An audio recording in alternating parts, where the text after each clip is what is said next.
Welcome to the BCM podcast. I am today's host, Michael Searle. There's Charles Blain. Hey, Charles. Howdy. Who's your friend down there? I don't know him.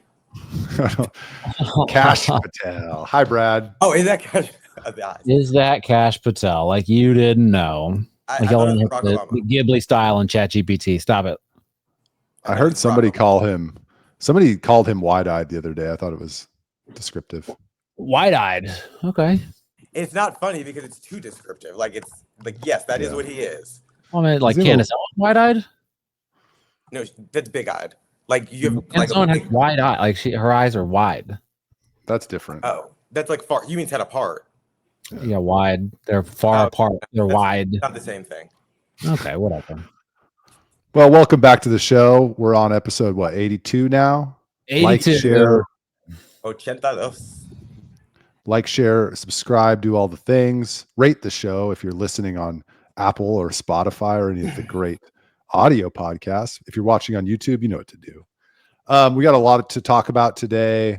It's been a crazy week. One of our topics, we're going to talk about Biden, of course, being diagnosed with cancer. I feel like that happened a year ago. Well, it probably did, but I feel like we found out a year ago. It's been such a long week already. But how are you guys doing? Charles, go. I'm doing all right. I just got hit in the City Hall parking lot and was told by Houston Police Department, and it's not their fault. They just passed the message along that the City Hall. Drop your weapon? Huh? Drop your weapon? That the City Hall.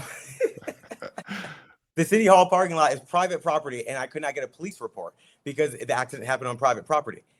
I didn't witness the accident, so I don't have any proof that the guy hit me, and now I have to fight it in insurance. I mean, insurance adjusters can determine it, but it's crazy, and I don't know how the City Hall parking lot would be private property. But we're gonna get to the bottom of Are this. they renting it from somebody? I don't know. This happened like 45 minutes ago, but I'm gonna get to the bottom of this. It's my new. Well, I'm just sorry to hear that. Is your car okay? Yeah, it's a barely a scratch. It's like nothing. Yeah. And it was a guy that hit you? Because I just automatically was- assumed it was a woman. The crazy part is it was a guy in a Prius, and the parking, like there's from where he parked to where I was parked, there's really no way he would have hit me, even if he was like reversing in, or like he would have to do like a K-turn in a parking lot lane, which wouldn't make sense. Did it ruin your rims? No. How about your And when the hydraulics? cop approached him, he wouldn't talk to the cop. He just gave them his license and his insurance, and he wouldn't say anything. She was like, "Did you hit him?" He just looked at her. Did your hydraulics still work? Yep. And so does everything else. The nitrous too. Wait. I'm good, Michael. Thanks for asking. I appreciate it. I'm glad to hear that. Oh, All right, you guys want to get right to it? let's do it. Let's get to it. All right. First story of the day. We got CNN reporting no ads. Biden diagnosed with an aggressive form of prostate cancer. On Sunday, everybody knows the Biden personal office put out a statement announcing that former president was diagnosed with an aggressive form of prostate cancer. In their statement, they said last week, President Joe Biden was seen for a new finding of a prostate nodule after experiencing increasing urinary symptoms. On Friday, he was diagnosed with prostate cancer, characterized by a Gleason score of 9, grade group 5. I don't know what that means. I think it means it's bad, with metastasis to the bone. Guys, how long have they known about this? Forever and ever. I mean, this is definitely not new. Of course they knew about it. The only way for the Democrats to get their woman of color, the first woman of color president, was to, cart this corpse across the finish line and then make him resign or die in office. And then they got her. And they've known about it forever. Of course, this is not news to them. It's news to us. But I mean, he also had that gaffe 2 years ago where he's talking from like on the pier, like I have cancer, and there's gaffe, no big deal. But given his senility, perhaps it wasn't a gaffe. Perhaps he was telling the truth, in a moment of lucidity. I don't remember that gaffe. I mean, but probably because there's been so many. I just don't remember that specific one. That's interesting. And sorry? We can pull it up. Yeah, I mean, I wouldn't mind seeing it. I believe you guys, but I'm on it. There was a montage of photos that showed that every time he got back to the White House after Delaware, he had what looked like an IV infusion. You know how like older people with fair skin bruise in this spot, or I mean, bruise anywhere in it, how it looks. Yeah. So, and you would always have it where you would get like IV infusions, which could be anything. I mean, people get IV infusions all the time, but it's kind of weird if you're that old and every time you go back to Delaware for a rest weekend, you're coming back with that. And then now we suddenly find out that you have advanced cancer. Now, as the resident expert, oh, go ahead. Sorry, I thought you were okay. Here he is. Starting in the middle of the clip. I don't know what he's talking about, but here it is. Is to get literally the oil slick off the window. That's why I and so damn many other people I grew up have cancer, and why can't for the longest time Delaware had the highest cancer rate in the nation. So, Sir, can you play it one more time? Okay, never mind. One more time. He said it's why I and so many people I know have cancer. That's what he Something said. about oil. He said, it's my eye. No, he he said said I. I and so many people I know have cancer. Okay. Maybe it was a public. I don't think he knew. I feel like Jill knew. I feel like that was the closest person to him who knew. I mean, his whole family knew. His staff knew. Everybody knew. Everyone. I mean, maybe his staff didn't know exactly that it was cancer, or like what stage it was, and all that crap. But of course, they knew. They also knew that he was senile and like didn't know what was going on, and he can only work from like 10 to 4. And you know, when all of the pundits are out there saying that he can, you know, run laps around them mentally, and you got to really prepare for the meetings. They all saw those same interviews and knew that they were lying. This is, you know, what the fuck is happening? Like, this is.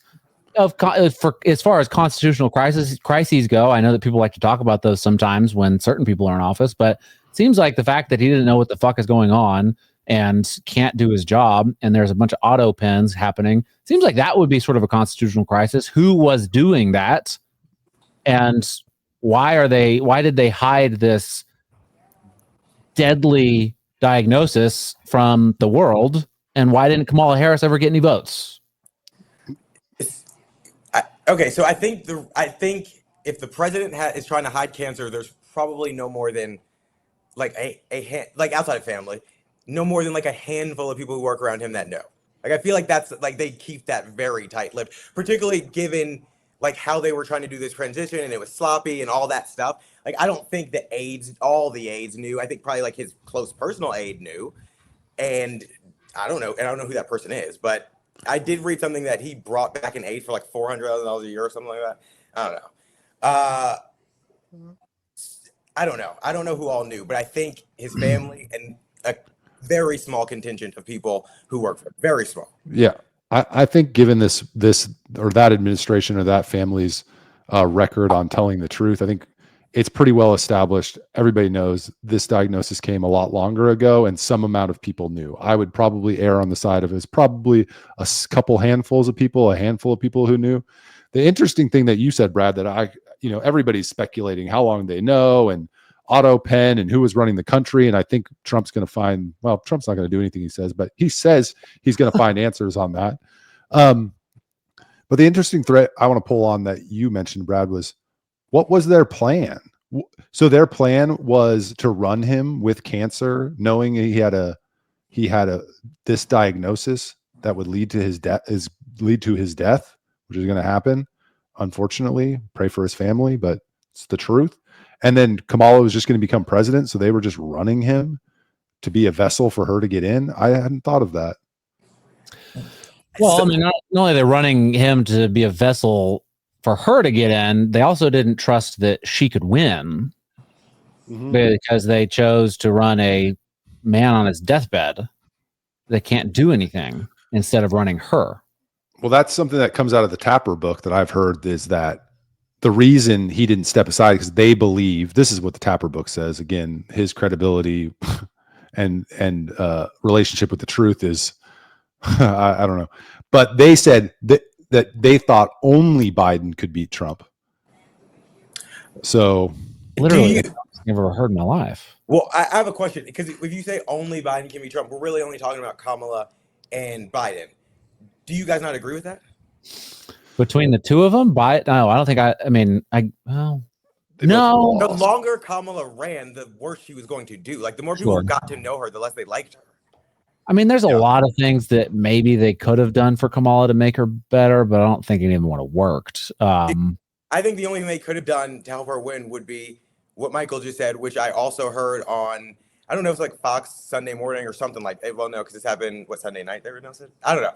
But I read it or heard it somewhere that the strategy you just laid out, that they wanted him to run, win, and then they would announce not that he had cancer, but that he had, I think, dementia, and then like he would ride off into the has. And then wait, he had dementia? What? How come nobody? This was speculation. This was speculation. This What? was speculation. He had dementia? Nobody told me. How could anyone know that? The point is, they would have had their diseases to pick from for his resignation, and then she would then become. Listen, they made a big mistake. Okay. Yeah. It's rude to Kamala, one, to push this old senile white man across the finish line just so they can get their POC woman. Very rude to her. One. Two, Kamala would have lost. Biden would have lost. They both would have lost. Three, what they should have done is a rematch of 2016, get Hill Dog back in there, and she would have whooped him. No. Oh my God, Hill Dog would have won. She would have won. She would have won. Nope. It would have been, what a campaign season that would have been. Hill Dog versus Trump, round 2. Oh gosh, she wouldn't have won, but it's funny. What you're saying is funny. Here's another. We'll talk about this in, I don't know, I'll say 3 years, 7-ish months. Did they care if Trump won? They being the opposition, given how he's running the country, did they care if he won? Wait, We'll tell you in 3 years and 7 months. wait, can you reframe that question? Yeah, did the Democrats care if he won based on how he's running the country now? You mean you think he's going to run the country? Uniparty. Okay, yeah, I don't know. They're probably not too upset. I saw. I mean, they're probably not too upset. Like the big things have still not happened. Nothing's going to happen. Nothing ever happens. We're not going to get anything. Nothing's going to happen. I don't know.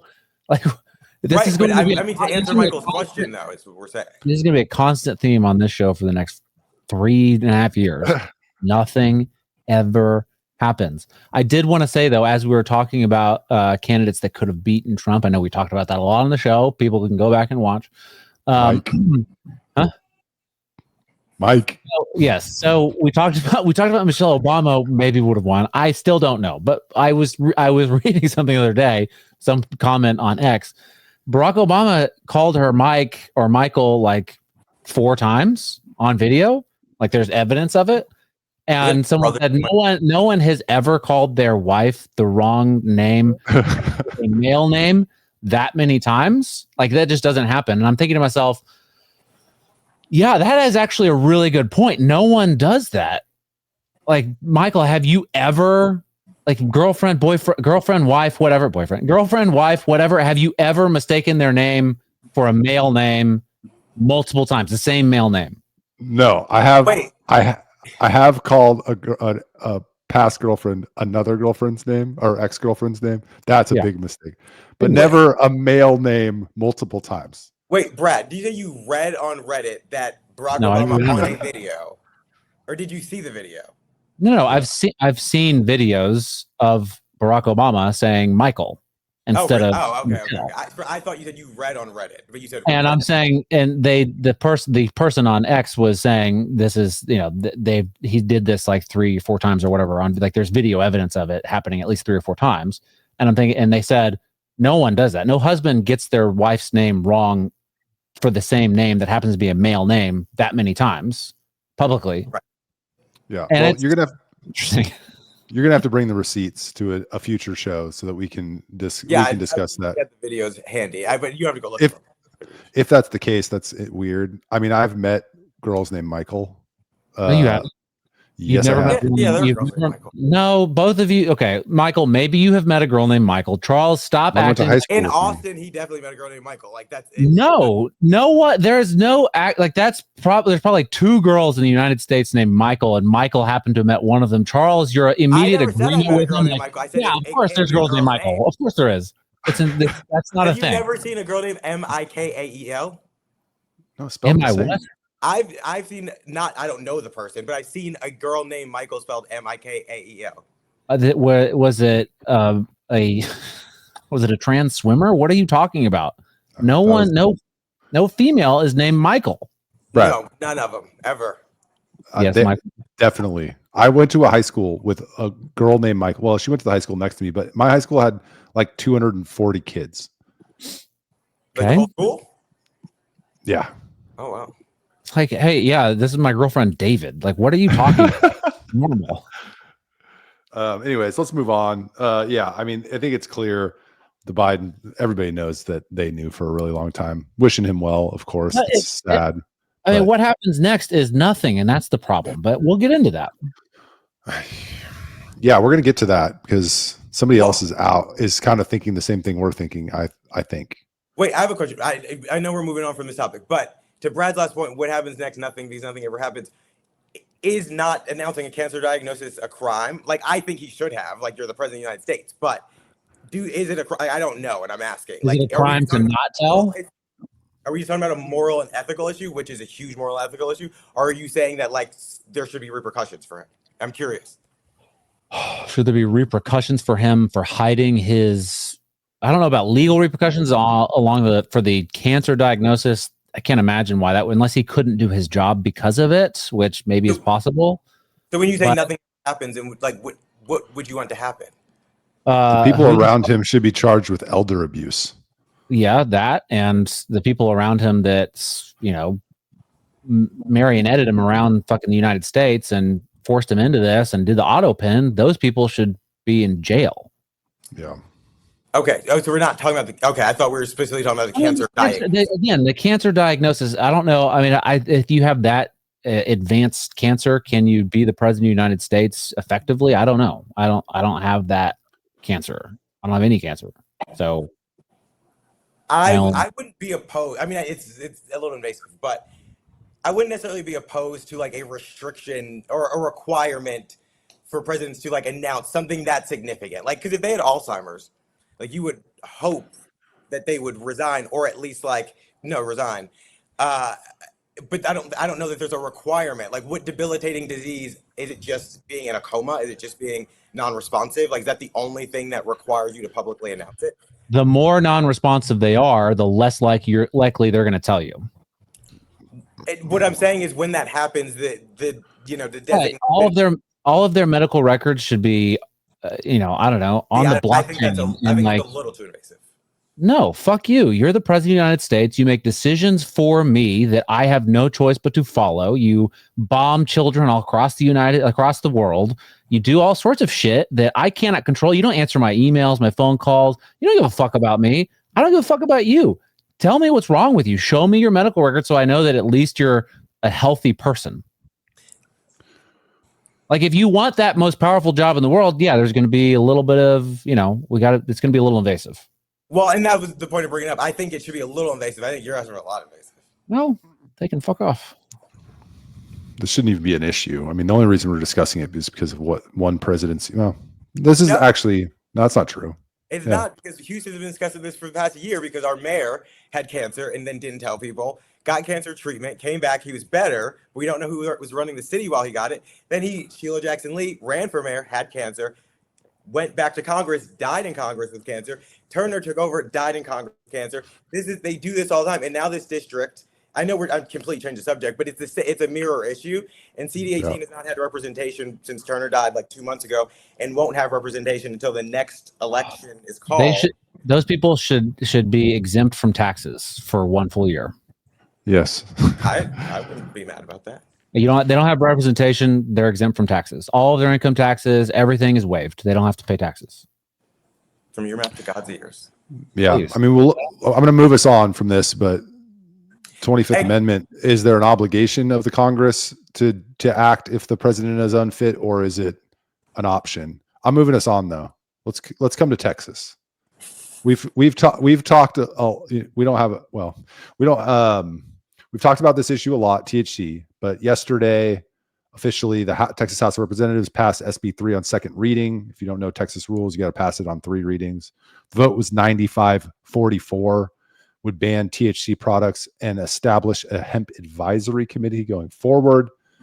The final vote on the bill, which is expected to happen today, actually they're probably debating right now, and it's probably going to pass. I can't tell you how many text messages I've got from people in the last couple days about this. I'm like, where the frick were you 6 months ago? Are you, Charles, are you surprised that this is passing? Did you think it was going to go down? What are your thoughts? Think it's good?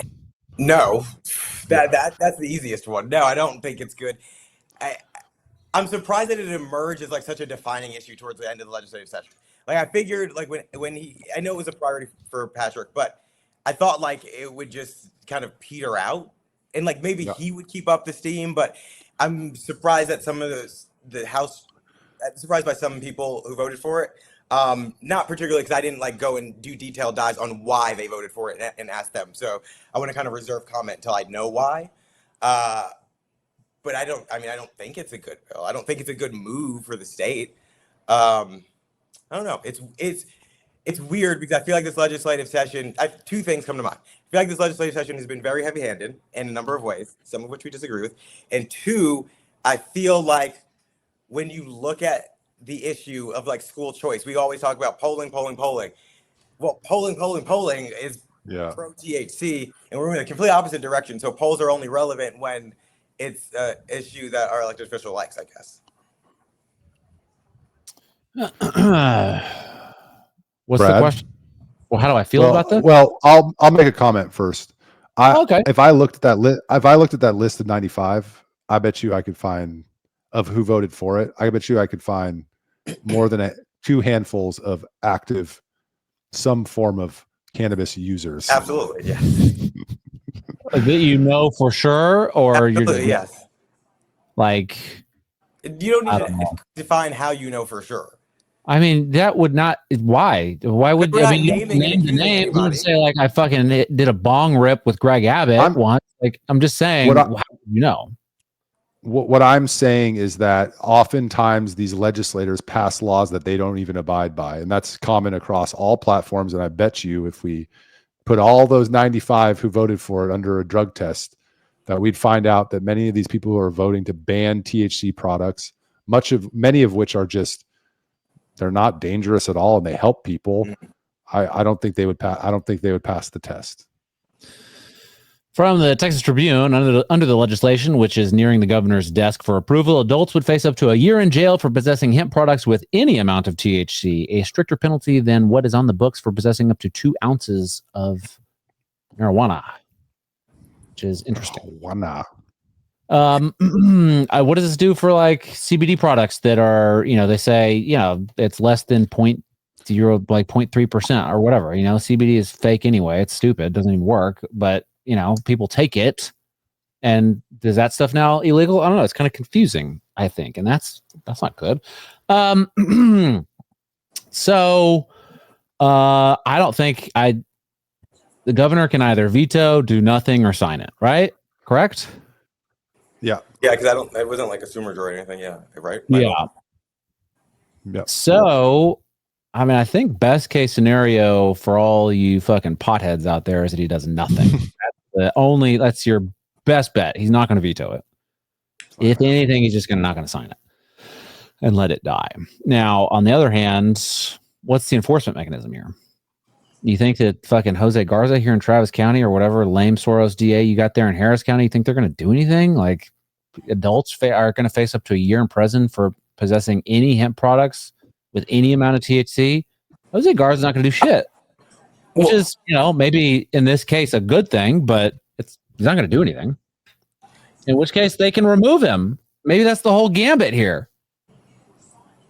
Well, so I think you make a good point about the DAs because our Harris County jail is full. We outsourced 1,200 inmates to Louisiana and Mississippi.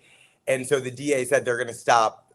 They keep pausing arresting low-level criminals or at least sending them to the jail and kind of trying to do alternatives because there's no room for them. So I doubt they're going to prioritize enforcing this. But I do think a practical effect is that a lot of these stores are going to close down, I would guess. Yeah. Yeah, the stores will probably close down, yeah. Yeah, it's a huge effect. And a lot of the enforcement will happen at the licensing level. Like, is the city of Austin? Yeah, I get you, Jose Garza, but he's a DA. But is the city of Austin going to issue permits for a certificate of occupancy for a building that somebody's going to be selling these products out of? Nope, they're not. Is a landlord going to lease to a CBD shop, THC shop? Nope, because then they have liability. So I think most of it's going to happen at that level. But the House did include this hemp advisory committee, which I think is like, okay, this is going to cause an incredible amount of damage, and we're going to have to clean some stuff up in future sessions. So that's what that committee is there for, I think. When you said that part, I rolled my eyes. I don't know if you saw. I didn't want you to think I was rolling my eyes at you. Yeah, that's stupid. I mean, I think that's why they created it. But I hate these advisory committees that just like meet, and I don't think it's going to have like authority to pass rules and regulations. I don't know that, so I probably shouldn't speak to it. But they're just going to meet, and it's going to kind of be a feel-good thing because we don't have experts writing bills. We have people who are passionate about bills writing bills, and then you have ledge counsel, but. I think that's why you end up in this place where you come back and you tweak it and tweak it and tweak it because you start to realize there's a ton of unintended consequences. Probably look at those. And you can't eradicate those, but you can minimize them. Yeah. I mean, I kind of subscribe to the idea that any given society can only have so many vices that it accepts. You can't have just all the vices, then sort of societal order breaks down. And, we have alcohol is certainly one of our biggest vices, if not the biggest. And then there's other things too. And it's getting bigger and bigger. So, I mean, I can see the desire if you're trying to like keep societal order in place, limiting new vices, but it's still, I mean, alcohol is really bad. And, I don't know. Is weed older than alcohol? I would probably guess so. Is weed older than alcohol? Yeah, you said new vices. Like weed's new vices in that alcohol has been legal to one degree or another for 100 plus years. Right, but you're saying eliminating new vices. They're not 100 plus years in that before the fact checkers come in. I don't know when prohibition was, but it was about 100 years ago. And then it was legal before that too. I know it's been legal for a long time, but a society can only accept so many vices before it starts to break down. And I don't know, like there's usually, I think the number that I've read is usually like there's 3 major vices. And then like anything outside of that stuff starts to get fucked up. Well, we're fucked then. Sure. And I think that the evidence certainly points in that direction with or without THC products, but it just doesn't make a lot of sense because it's so obvious that alcohol is, so much worse than THC, but I guess the answer is lobbyists. Am I right? Hell yeah, brother. Am I right? Yeah, get the beer guys on your side, and you're in good shape. But I mean, doesn't I don't know. Dan Patrick, is he a good guy, a bad guy? I don't know him personally. Whatever. I'm gonna assume he has good intentions. He's a good person on the inside. But when he's doing his job, like he understands that there's a contradiction there, right? Like he knows that, and that hurts his credibility as a human being. I don't think so, and I think he knows alcohol is worse than THC, and someone's told him. How about you let me say what I was going to say? Never. I don't agree with that statement. Not the last thing you said, but about lobbyists being kind of the driving factor for why alcohol is not being the one targeted. Alcohol is like socially acceptable. And prohibition ended because like the country's attitudes towards alcohol were changing again, and weed is changing. Sure, of course you go to New York, like you can't walk anywhere without smelling it, but like large swaths of the country still think it's like the devil's lettuce. Like genuinely believe that it is. But like alcohol, like I just think that's the thing. Like weed still needs to be kind of ingratiated into the culture more as a commercialized thing, I guess. Like I don't want to use that word. It's hard. It's hard for it to ingratiate into the culture because, like you said, you go to New York and you smell it everywhere, and just like, ugh, God, people be polite. Yeah, that's true. I You probably shouldn't let it be smoked out in public, like, and should enforce that. There's so much I want to respond to in what Charles just said. Huh? I said there's so much I want to respond to in what Charles just said. No, I mean, if I'm wrong, tell me. I'm open to being corrected. Well, I mean, how much more could weed get ingratiated into the culture after the 60s and early 2000s? I think it is part of the culture, and that's one thing. 2,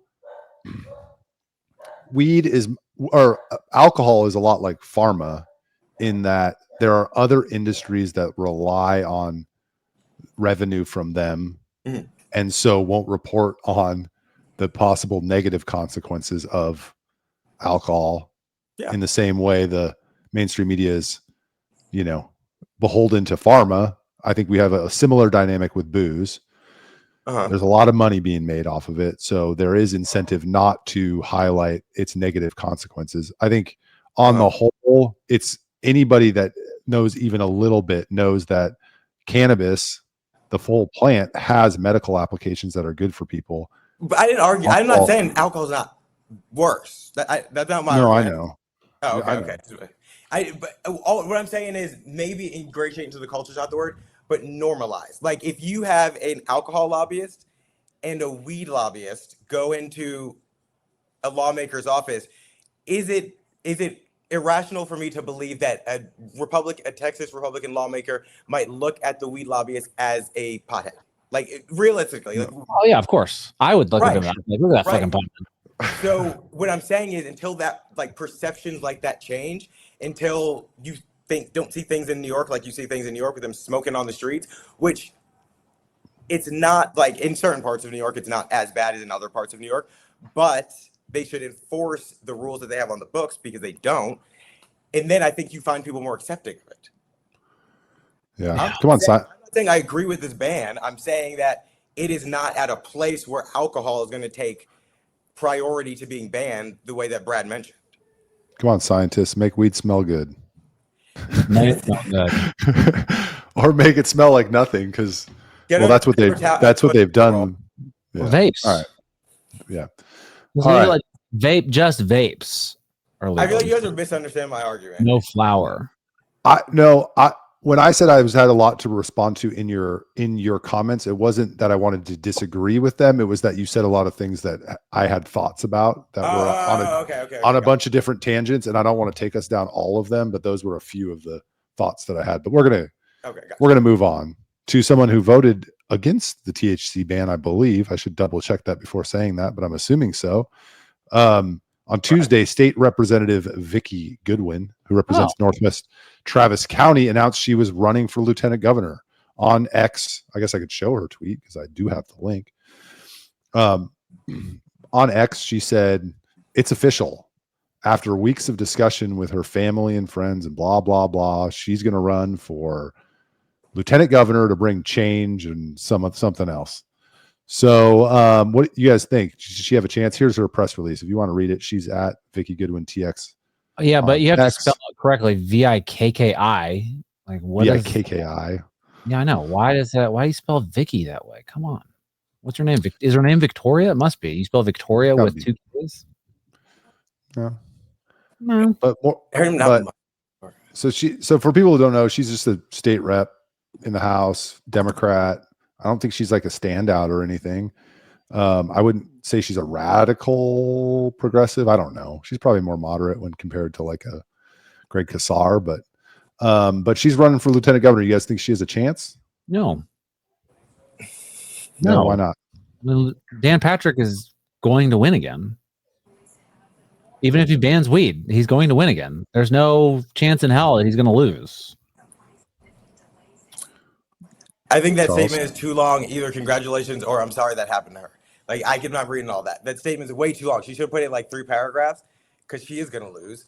And I think statewide Democrats, particularly for governor, lieutenant governor, just want to do better than the last. And I don't think she's going to do better than, I don't even know who the last one was. Was it Luz? Was that sheriff's name? Luz? I don't remember what her name was. The sheriff's name was Luz? There was a sheriff from... You can't run for office if your name is Luz. Luz. No. Luzy? I don't remember. But it was something like that, right? But nobody can remember who any of the ones won because they didn't come anywhere near close. And Vicki's going to be... But she'll be remembered because she's a state rep. Well, she plans to work... I think that you're probably going to vote for her, Charles. Yeah. Probably. Yeah. Strong public schools. Goodwin plans to work with cities and counties to expand housing options, reduce homelessness, and ensure workers live in the communities they serve.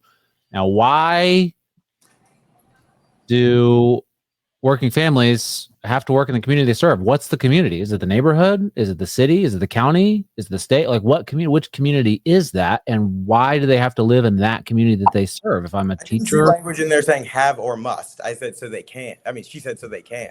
yeah, well, turns out they can't, and that's okay. Sometimes it's fine. Well, they So- can because housing bills are passing the legislature, and people like you are quite upset. Because I don't live in an apartment, and I don't want to live in an apartment. Can I also add that who has weeks of conversations? Like, yeah, it's a big decision, but like, don't you just throw in the family group chat and like people throw out their ideas and like you figure it out in a couple of days? What are you talking about? Well, She said she probably was had, discussing this for weeks with her family, she probably had weeks of conversations with other people who wanted to run. who were not her family, right? Is what you're Correct. saying? Okay. Yeah. I mean, you're running Yeah, for I agree with lieutenant that. governor. That's a big deal, and your family's going to be like your family also has to sacrifice for you to do that. It should be weeks of discussion. Like weeks of repeated, like scheduled discussions, or just a weeks of a group chat going back and forth every day. Like, I mean, I don't know. I have a family, and like sometimes we talk about things over the course of a few weeks that, but it's not like every single day we're talking about the same thing. Like we might talk about it one Monday, and like, all right, well, we'll figure it out. Like we'll talk about it again, and then we talk about it again on Saturday, and then I don't know. I mean, it seems kind of certainly, huh? so it's like an inefficient use of time. Like, let's sit down, schedule a 3-hour meeting. Time, buddy. You can't schedule a 3-hour meeting people don't do that all the time. And it's okay to not have an answer at the end of this scheduled 3-hour meeting. And you have to also then schedule another one like a psychopath with your family. You don't need to schedule things like a 3-hour meeting. I'm saying, Accept my calendar invite. I'm saying it's not a 3-hour meeting. Like, we're going to go play board games at mom's house and have this conversation and get to an answer. We're going to go have dinner at mom's house. And, this is a big decision, and sometimes you don't get an answer at the end of a conversation. Sometimes maybe you plan on 3 hours and someone flips the Monopoly board over after 30 minutes because someone else got boardwalk, and then you have to come back to it another time because tensions are high and Bobby's really angry and whatever. Here's a couple thoughts while you guys figure out who's right about whether it can be settled in a 3-hour meeting or not. Her statement says, you know how many people went over this statement and looked at it and were like, this is the right words and this is what you should say? A lot. And it says, because they all added a word to it because it's so long. It's official. After weeks of discussion, my family and closest advisors, with my family and closest advisors, I've decided to file the paperwork. Okay. She didn't. She's not saying run. Why didn't she say run? So that's the first thing that I noticed. Second, she has a consultant that's oblivious, or she's holding her cards. I've decided to file the paperwork. She doesn't even say to run. File the paperwork to enter the race for lieutenant governor. Okay, it's time for change. It's time for it's time for a good win. Ha ha! Good win. She's Goodwin. I like it. I like it. That's fair. It's pretty good. Yeah. But here's what they're betting on. Here's what they're banking on, or their only hope to beat light gov. They're hoping the turnout in the midterms is going to be exceedingly high for Democrats like 2018. And that's how they win. That's what they think. Ken Paxton possibly at the top of the ticket for Republicans, and he depresses turnout a little bit on the right, and Democrats are all fired up because President Trump is doing all the things, and so they're able to get it closer than Beto Cruz and win. Why would Ken Paxton depress the turnout for Republicans? Democrats ran Kamala Harris thinking she could win. I'm not saying that their thinking on electoral politics is always sound. I'm saying I thought that was maybe your analysis, like that could happen. I'm calm down. All right. Jeez. No, I think that's what they're banking on. What? I apologize. Whether or not it happens or not is another question. Okay, another question. I do find it very curious that she did say file the paperwork to run for lieutenant governor. I'm glad you pointed that out because that is not a commitment to run. And no, if it was, she didn't say to run. I filed paperwork to enter the race. Right. Yeah. Yeah. So that's what I'm saying. I'm glad he pointed that out because, yes, that's very mealy mouthed. It is. Why not put like I'm in exclamation point, exclamation point, exclamation point. Maybe they just were not able to come to a conclusion about whether she was going to run or not in that 3-hour meeting. So they put in the words, If enter they the did that paperwork. 3-hour meeting, it would have came to. If you All don't right. put you don't put a time limit on something, you can talk about something until you die. My True. family, but we didn't really discuss things. But Let's dive deeper. We scheduled 3-hour meetings to not discuss things. well, we like if there was an issue, like a family issue. This is what I would consider a family issue that needs to be addressed. Yeah, we'd all just sit there and then like talk through it in that moment, however long it took. Not all day, like 8 hours, but and then walk away from it. I mean, I can't tell you how many times I begged my mom for Jinko jeans that she would never buy me. That took months of conversations to end up on no. I don't know what Jinko jeans are, but What? what are Jinko jeans? You don't know what Jinkos They were are? like loser jeans that people wore in high school because they thought they were cool. Oh no, dude! You guys don't understand how small of a town I'm from. Yeah, but you had media like You don't Jinko. understand. do. Did I not say my whole high school was 240 kids and my graduating class was 68? 68. 68. That's crazy. Jinko jeans. These bad boys. Yeah. Jinkos. No, that was Those look fucking rad. I'm gonna get some now. What are you gonna do about it now, Mom? My money. I'd also like to point out that Michael has told us his graduate, like we had a conversation about your high school and graduating class a couple times on the show, and I'm equally as shocked every time. Like I forget. It's very small. That's Very, what very small. she said. What's the next topic? All right. Well, I was gonna throw a curveball, but Curveball. no, I was gonna talk about what is the best amount of meeting time for any meeting, and then how do you structure it so that it's efficient. But let's move on. No, the we answer should is have that conversation. the answer is 45 minutes, and you have 15 minutes of discussion, 15 minutes of charting the next path, and then 15 minutes of here are the to-dos. That's it. The end of discussion. Oh, this isn't a family meeting. This is a different meeting. I see. Just any meeting. Oh, I thought you were making a joke about the last. Okay, this is just a separate topic altogether. Gotcha. Yeah. People always booking me for an hour. You know, like that's too long. 15 minutes too long. 45 minutes seems. It just doesn't seem right. I mean, in my ideal world, every meeting would be 5 minutes, but that's just me. Are you one of those people that when somebody tries to schedule, you send like a calendar and like pick a date? No, Okay, no, I don't like those. Me either. Oh my God, It's like you can't just like done. look at your calendar and me like 2 dates, and then if it doesn't work, I'll send you some. All right, we've run long on topics, so I've got 3 more to get to. We're probably only going to get to 2. Power through them. Power through. All right, let's go. We're gonna do this one next. All right, Theo Vaughn on his show got a little teary-eyed about some things, and the reason I wanted to bring this up is because I think this is what the majority of people feel about the situation in Gaza. So Theo Vaughn met with Ivanka and Jared Kushner, and then he had this to say. And there's a conflict that's been happening in the Middle East. People know about it, between Israel and Palestine and some of the areas over there, the Gaza area they talk about. And I just think it feels to me, I don't know if it feels to me like it's a genocide that's happening while we're alive here in front of our lives. And I don't, sometimes I feel like I should say something. I'm not a geologist or geographer or anything like that, so I don't know a lot of some of it I do know though. Like I know the basics of the issues over there, but for me, it's just like how I feel like you see all these photos of people, just children, women, people, body parts, just people like putting their kids back together. And I just can't believe that we're watching that and that more isn't said about it. I'm gonna pause it there. He goes on for another minute and a half, and he goes into tears. The the reason I wanted to bring this up is because I think, well, first of all, Theo Vaughn is a very popular podcaster. He's very influential with young men, even conservative young men.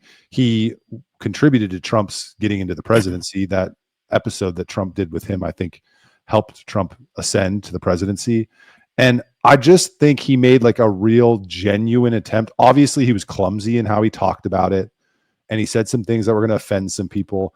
But he's just genuinely saying, as a human being, watching other human beings get bombed, I'm concerned, and it hurts me, like from a moral level. And it's nothing against Jewish people or anything like that. It's just it's bad and it's immoral, and I feel bad about it. And I think that's what he's trying to say. And I wish that more people had, and I think what he's doing here is important because he's giving more people space to talk about it in this way. And I wish that we didn't have, you know, Congress trying to push speech laws to shut people up that are saying things like this. So anyways, I just thought it was a big moment for someone in his position to do this. And I thought he tried to do it in a very human way and a very real way, even though he was clumsy. Yes, you're not a geologist. What that has to do with this, I don't know. Geologist or geographer. Yeah, I mean, when I heard that, my first thought was like, oh God, maybe you should not be talking about it because you're saying that, and it doesn't like give the message a lot of credibility when you make that big of a gaffe.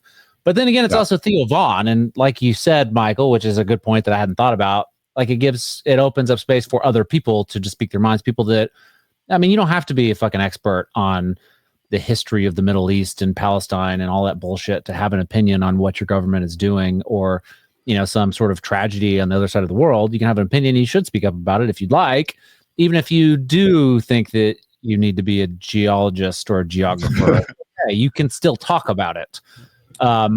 It's a little, I mean, you know, it's interesting because he also is like really good friends with the Kushners. Yeah. And what's that beautiful woman's name? The hot daughter? Ivanka. Yeah. Like just had like a dinner with him, and he looks like such a fucking goofball. It's kind of weird.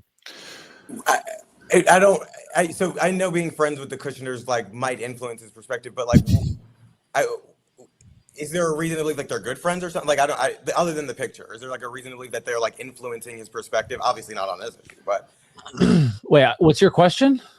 How do you know they're good friends? Like, how do I know? He's talked about being friends with Ivanka. But does being friends with a Jewish person automatically? Are you saying that they're like she's trying to influence his position? Like, what is the context in which you were bringing up that they need to that they're friends?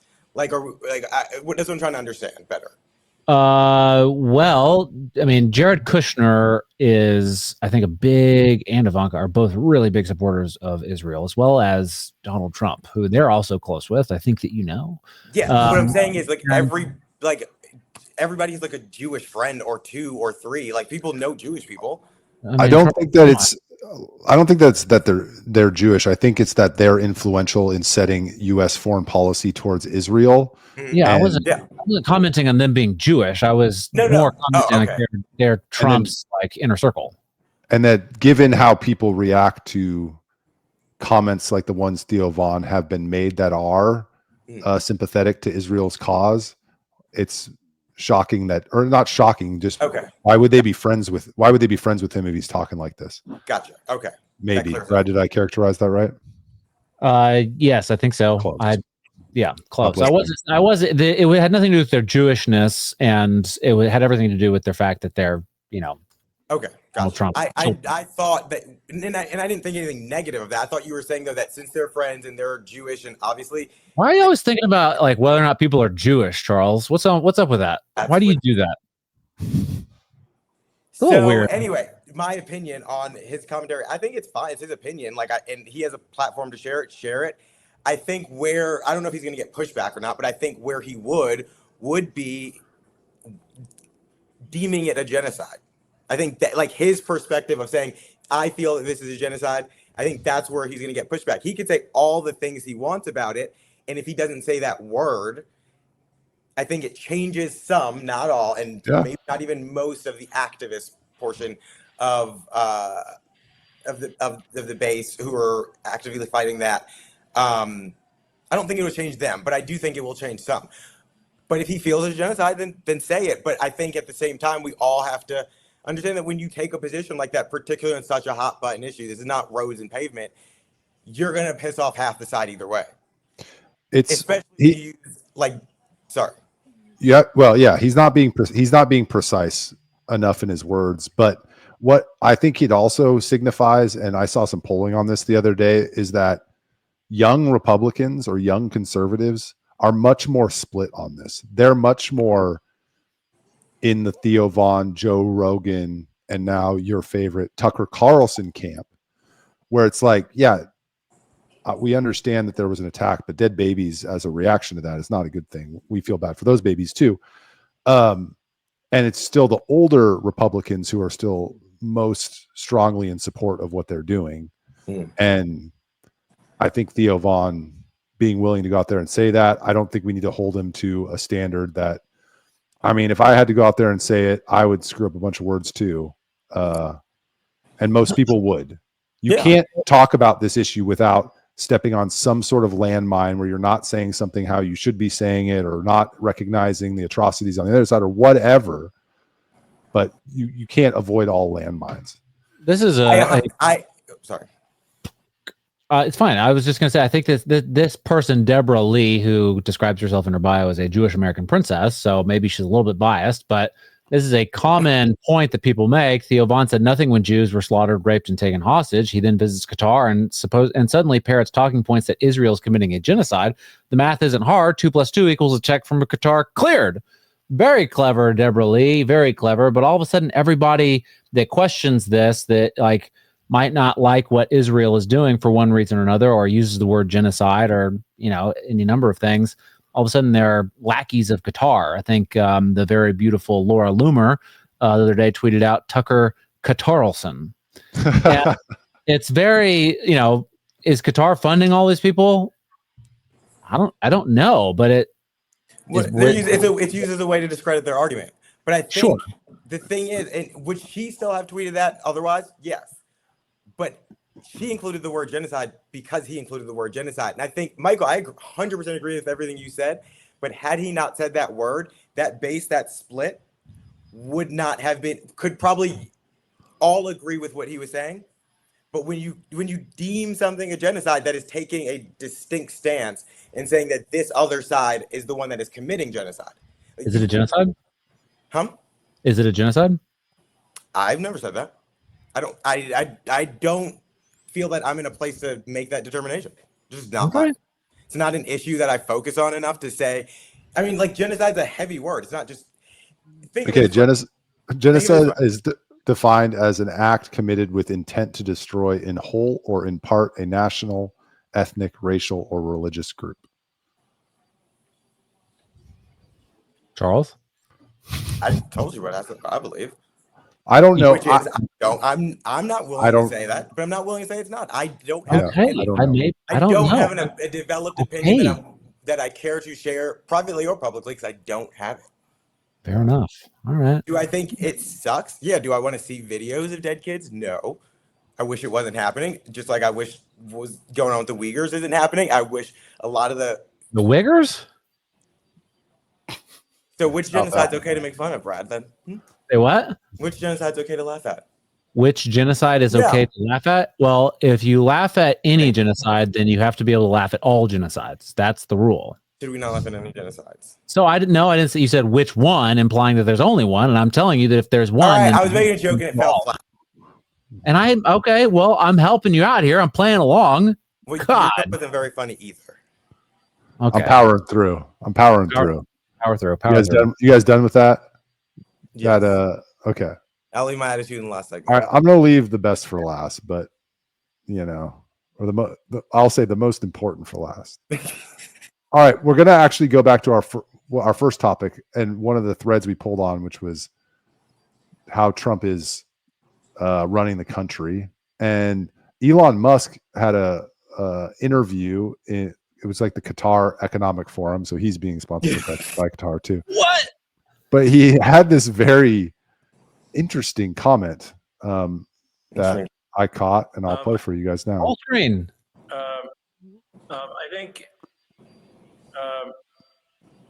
In terms of political spending, I'm going to do a lot less in the future.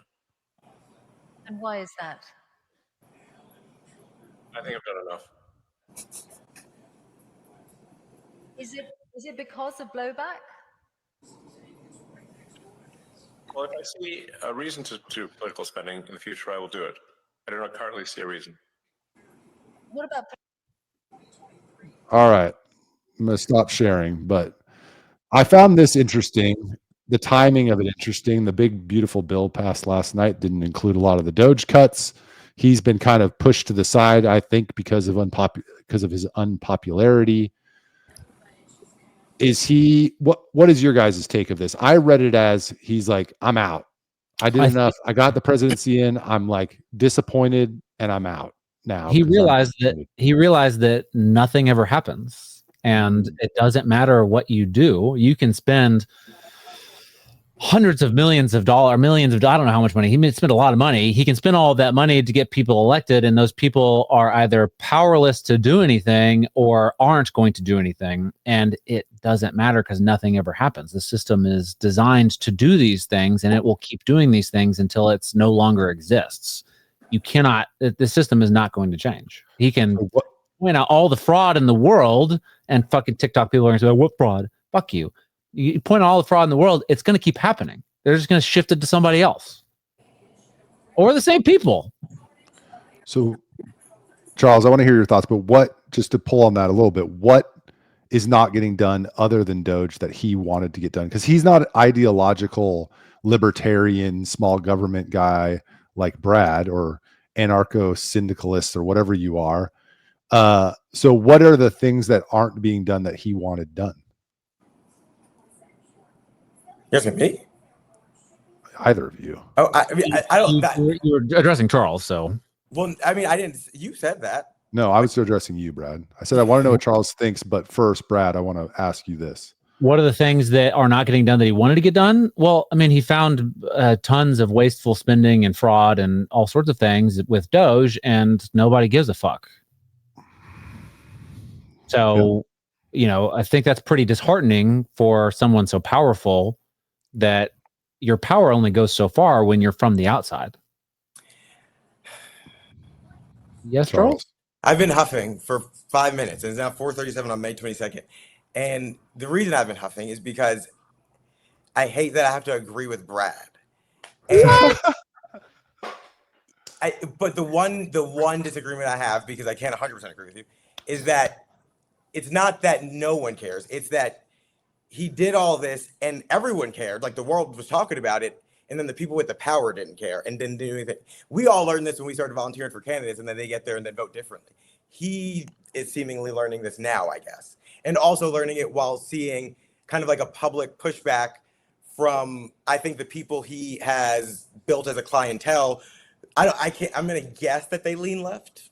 Like most Tesla drivers, I think more new Tesla drivers are probably more on the conservative side, but I would assume like traditionally they're like on the left side. And they're riding around with "We hate Elon" stickers on their car. And while it's not the end of the world, it's probably not great either. And so dealing with both of those things, realize that I did all this and all it really got was some retweets, and the people with power don't care. And meaning Congress, I think Trump cares. And everybody hates me and I can't get out of the news, and they keep talking about my family and my kids and this and that. Yeah, I'd probably like take a step back too. Just like, I don't know if you guys have taken a break from politics because you've been burnt out and then came back, but I don't think this is the same thing. I feel like he's going to kind of, I don't know what he's going to do next, but I don't think we'll ever see him support a candidate like he supported Trump. It was just 3 months ago. He was saying he would spend whatever it takes to get Trump's nominees in there. And now he's sitting up there saying that. Something happened. The bill didn't have the Doge cuts, you said. Yeah, because Trump doesn't care about Doge. But like I think Trump cares about the issue. I think he didn't think that Congress was going to put it in there, and they didn't. Like, I'm assuming that that's the case. He could do more of the Doge stuff and then tweet it, and then what happens? Yeah, I mean, Congress was never going to act, but that is all of this assumes that lizard man Elon Musk whole intentions were good, that he just wanted to cut government spending and waste, fraud, and abuse. And that's the only reason he spent a bunch of money to help Trump. He's not ideological. I'm not saying that. I think Doge had the ability of cutting waste, fraud, and abuse. I don't necessarily have an opinion on whether or not that's why he did it. I do have a bigger opinion on him doing it and then being credited for doing it, because it's like Elon Musk's Doge. He got Vivek out of it. So like, I think being successful in that would have put him in American history books as like the guy who cleaned up government.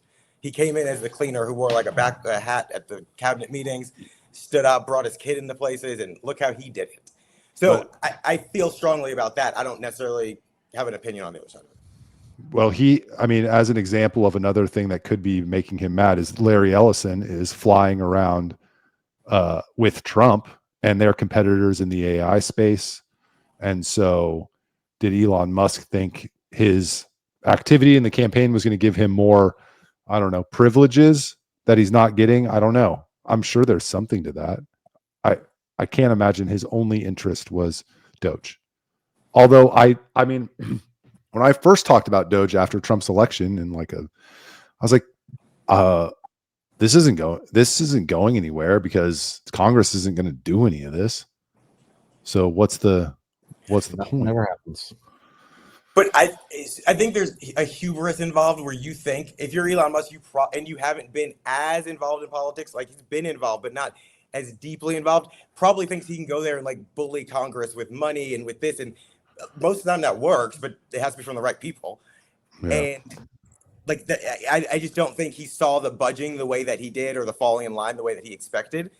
And it's probably a little disheartening when you spend all that money and you got your name dragged through the mud with Doge. You can't even prove the concept because they're not putting it in the bill to then prove the concept. So then why was your name dragged through the mud by a lot of these news outlets? Not all of them, obviously.